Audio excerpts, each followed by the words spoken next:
Mengagetkan lagi, saya dapat temuan kasus BGN ini diduga ada pejabat di setara eselon 2 yang punya dapur umum sekitar di atas 100 bahkan gitu. Nah, sementara kalau kemarin temuan saya setara eselon 1 malah punya 20-an dapur umum. Nah, saya akan segera menyerahkan data ini kepada Kejaksaan Agung dan juga menyerahkan kepada BGN, Kepala BGN yang baru. Dengan harapan apa? Dua oknum ini dipecat. Karena harusnya dia tidak konflik kepentingan, tidak boleh punya dapur umum, tapi nyatanya malah punya dapur umum. Dan jumlahnya ternyata tidak kira-kira, ini di angka di atas 100 dapur umumnya. Dan karena dia yang punya, diduga ya sebenarnya waktu perizinan tidak memenuhi syarat, pelaksanaannya juga diduga jelek dan pertanggungjawabannya juga jelek dan potensi penyimpangannya jadi besar.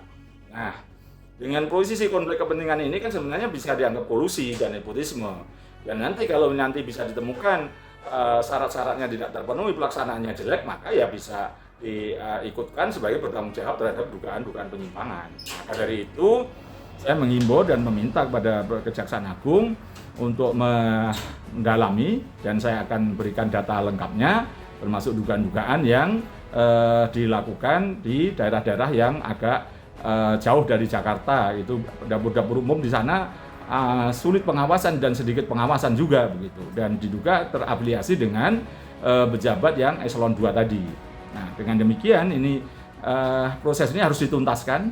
Dan juga kalau nanti saya ada isu bahwa partai-partai politik dan oknum-oknum legislatif juga punya, maka ya harus dibereskan semua, harus dilakukan audit.